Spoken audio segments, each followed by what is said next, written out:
कहानी की शुरुआत में हम कुछ लोगों को देखते हैं जो कि एक खदान में काम कर रहे थे। तभी अचानक वहाँ पर एक धमाका होता है और ओलिवर नाम का एक आदमी जो कि उस खदान में काम करता था वो उनकी मदद के लिए भागता है और लोगों को बाहर निकालता है। पर उनमें से टैडी नाम के एक आदमी की मौत हो जाती है और उसकी डेड बॉडी को घर पहुंचाया जाता है, जहाँ पर उसकी वाइफ ये देखकर बहुत रोती है। तभी सीन यहाँ से शिफ्ट होता है और हम एक पार्टी में कोनी नाम की एक खूबसूरत लड़की को देखते हैं। तभी उसके पास एक आदमी आता है जिसका नाम क्लिफर्ड था और वो बहुत अमीर था। अब कुछ देर बातें करने के बाद वो एक दूसरे से इम्प्रेस हो जाते हैं और साथ में डांस करने लगते हैं। लेकिन कोनी के दोस्त डंकन को ये बिल्कुल भी पसंद नहीं आता क्योंकि अब उन दोनों की ये मुलाकात प्यार में बदल चुकी थी, जिसके बाद वो दोनों एक दूसरे से शादी कर लेते हैं। शादी करते वक्त ये दोनों कसम खाते हैं कि ये दोनों एक दूसरे से हमेशा वफादार रहेंगे और कभी भी एक दूसरे का साथ नहीं छोड़ेंगे। अब उन दोनों की मैरिज लाइफ बहुत ही अच्छी चल रही थी, पर अगले ही दिन क्लिफर्ड को सेना में जाना पड़ता है क्योंकि वो एक सोल्जर था। लेकिन जंग के दौरान क्लिफर्ड घायल हो जाता है और उसे वापस घर भेज दिया जाता है। हम देखते हैं कि आज क्लिफर्ड घर आ रहा था और सभी बहुत ज्यादा खुश थे और उसका वेलकम करने के लिए घर के बाहर खड़े हुए थे। क्लिफर्ड को देखकर कोनी बहुत ज्यादा खुश होती है, पर तभी हम देखते हैं कि उस जंग में घायल होने के बाद क्लिफर्ड के पेट के नीचे का हिस्सा पूरा पैरालाइज हो चुका था। अब क्लिफर्ड अपनी हालत से लाचार था और वो सबको थैंक यू बोलकर अंदर आ जाता है। वहीं कोनी क्लिफर्ड को देखकर खुश तो थी, पर वो अंदर ही अंदर बहुत ही ज्यादा दुखी थी। उनकी खुशियों से भरी जिंदगी में कभी ऐसा मोड़ भी आएगा ये उसने कभी सोचा नहीं था। इसी बात से दुखी होकर क्लिफर्ड खुद को मारने की कोशिश भी करता है, पर कोनी उसे रोक लेती है। वो उसे विश्वास दिलाती है कि वो हमेशा उसके साथ रहेगी।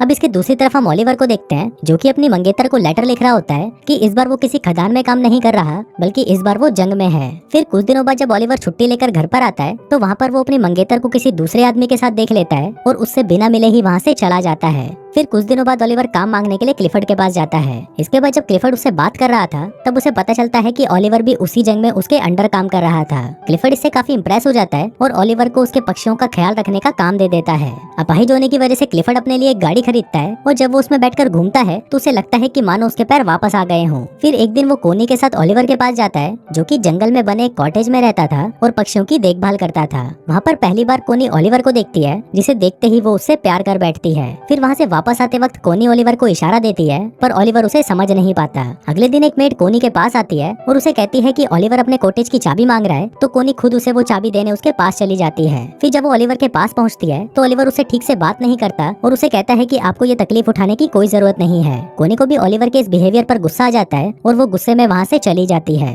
अगले दिन ओलिवर कोनी को एक लेटर लिखता है जिसमें वो अपने बर्ताव के लिए उसे माफी मांगता है। इसके बाद कोनी फिर से उससे मिलने उसके कॉटेज में जाती है जहाँ पर ओलिवर अपनी शर्ट उतारकर काम कर रहा था। फिर जब कोनी उसके बदन को देखती है तो उसके भी तन बदन में आग लग जाती है। ये देखकर कोनी खुद को कंट्रोल नहीं कर पाती और ओलिवर के पास जाने लगती है, पर तभी ओलिवर भी उसे देख लेता है और अपनी शर्ट वापस पहन लेता है क्योंकि वो कोनी की इज्जत करता था। कोनी को ये जगह बहुत पसंद थी, इसलिए वो ओलिवर को कहती है कि मैं हर रोज यहाँ पर पेंटिंग करने आऊंगी। पर ओलिवर उसे कहता है कि मैं ये जगह आपके लिए साफ कर दूंगा और मैं किसी दूसरी जगह चला जाऊंगा। कोनी उसे कहती है कि तुम्हें कहीं भी जाने की जरूरत नहीं है और तुम मुझसे इतना भाग क्यों रहे हो। यहाँ पर कोनी ओलिवर से गुस्सा हो जाती है और वहाँ से जाने लगती है। लेकिन तभी वहाँ पर बारिश आ जाती है, इसलिए वो ओलिवर के साथ उसके कॉटेज में चली जाती है जहाँ पर वो दोनों आग जलाकर खुद को गर्म करने लगते हैं। पर तभी ओलिवर वहाँ से उठ जाता है क्योंकि वो कोनी के इरादे समझ रहा था। कोनी उससे पूछती है कि तुम मुझसे दूर क्यों भाग रहे हो, तो ओलिवर उसे कहता है कि मैं तुमसे दूर नहीं भाग रहा, बस मैं डर रहा हूँ क्योंकि अगर क्लिफर्ड को हमारे बारे में पता चल गया तो मेरी नौकरी चली जाएगी। अब ओलिवर ने कोनी को इग्नोर कर दिया था, इसलिए वो वहाँ से उठकर घर चली जाती है। फिर एक दिन कोनी क्लिफर्ड से कहती है कि मुझे बहुत ही अफसोस है कि हमारा कोई बच्चा नहीं है। इस पर अब इसके अगले दिन कोनी जंगल में जाती है, पर तभी उसे ओलिवर के काम करने की आवाज सुनाई देती है तो वो तुरंत उसके पास चली जाती है, जहाँ पहुंचकर वो छोटे चूजों को देखती है और उन्हें देखकर रोने लगती है। उन बच्चों को देखकर उसे अपने बच्चों की याद आती है जो कि शायद वो कभी पैदा नहीं कर पाएगी। अब कोनी को रोता देखकर ओलिवर उसके पास आता है और उसे गले लगा लेता है। अब ओलिवर भी कोनी को पसंद करने लगा था, इसलिए वो उसे अपने साथ अपने कॉटेज में ले जाता है जहाँ पर वो दोनों इंटीमेट होते हैं। कोनी पूरे दिन ओलिवर के साथ ही रहती है और फिर जब शाम होने को आती है तो ओलिवर उसे घर छोड़ने उसके साथ जाता है। जाने से पहले कोनी ओलिवर से पूछती है कि तुमने जो भी किया क्या तुम्हें उसका कोई पछतावा है, जिस पर ओलिवर कहता है कि नहीं, मैं तुमसे प्यार करने लगा हूँ और अब तुम सिर्फ मेरी हो। उसी रात बहुत तेज तूफान आता है और बादल गरजने लगते हैं। ओलिवर को कोनी की बहुत याद आ रही थी, इसलिए वो बहुत ज्यादा दारू पी लेता है। वहाँ पर कोनी की भी नींद उड़ चुकी थी और वो भी ओलिवर की यादों में सो नहीं पाती। फिर वो खिड़की से ओलिवर के घर की रोशनी को देखती है और वो खुद को रोक नहीं पाती और दौड़ते हुए ओलिवर के पास चली जाती है। लेकिन तभी हम देखते हैं कि कोनी को जाते हुए उनके घर की एक मेड उसे देख लेती है। वहीं ओलिवर भी वहाँ पर कोनी का इंतजार कर रहा था और वो कोनी को कहता है कि मुझे नहीं लगा था कि तुम मुझसे मिलने आओगी। इस पर कोनी उसे कहती है कि मैं कभी भी तुम्हें अकेला नहीं छोड़ूंगी और फिर वो दोनों वहीं पर इंटीमेट होते हैं। एक दिन क्लिफर्ड के घर पर एक पार्टी होती है जहाँ पर डंकन भी आया होता है। फिर क्लिफर्ड देखता है कि कोनी और डंकन साथ में डांस कर रहे हैं और उसे ये देखकर बिल्कुल भी अच्छा नहीं लगता। अगली सुबह क्लिफर्ड कोनी से कहता है कि तुम्हारे लिए तुम्हारे पति से ज्यादा इंपॉर्टेंट एक बच्चा पैदा करना है। कोनी हमेशा से ही एक बच्चा चाहती थी और क्लिफर्ड को लगता है कि शायद इसीलिए कोनी डंकन के करीब जा रही है। पर इस बात से कोनी बहुत गुस्सा हो जाती है, जिस पर क्लिफर्ड उसे कहता है कि उसे इस बात से कोई फर्क नहीं पड़ता कि तुम किसी से भी अपना बच्चा पैदा करो, बस वो बच्चा मेरा होना चाहिए। अब इस बात से गुस्सा होकर कोनी ओलिवर के पास चली जाती है और उसके साथ इंटीमेट होती है। फिर एक दिन कोनी को पता चलता है कि वो प्रेग्नेंट है और वो इस बारे में क्लिफर्ड को बताती है। क्लिफर्ड ये सुनकर बहुत खुश होता है और वो कोनी से उस आदमी का नाम पूछता है, पर कोनी उस आदमी का नाम नहीं बताती। एक दिन क्लिफर्ड ओलिवर से मिलने उसके पास जाता है और वो कोनी को भी अपने साथ चलने को कहता है। अब वो दोनों जा ही रहे थे कि तभी ओलिवर पीछे से आता है और कोनी को पकड़कर किस करने लगता है। अब वो दोनों किस कर रहे थे कि तभी क्लिफर्ड कोनी को आवाज लगाता है। दरअसल क्लिफर्ड की गाड़ी कीचड़ में फंस गई थी, पर तभी वहाँ पर ओलिवर आता है और उसकी गाड़ी को धक्का लगाने लगता है। पर इसी दौरान वो खांसने लगता है क्योंकि खदान में काम करने की वजह से उसके दोनों लंग्स खराब हो चुके थे। फिर कोनी क्लिफर्ड से कहती है कि तुम ओलिवर को रोक दो, नहीं तो वो मर जाएगा, लेकिन क्लिफर्ड ऐसा नहीं करता।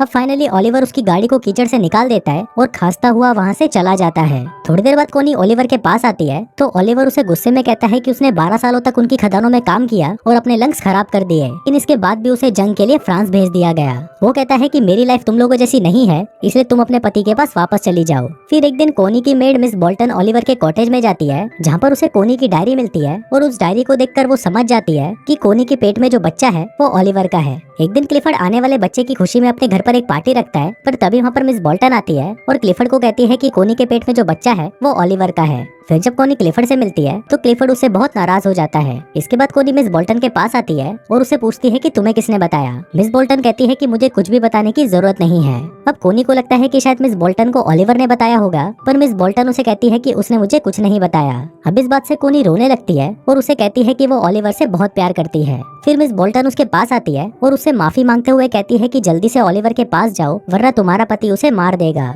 अभी सुनकर कोनी भागते हुए ओलिवर के आउट हाउस में जाती है और देखती है कि वहाँ पर कोई नहीं होता।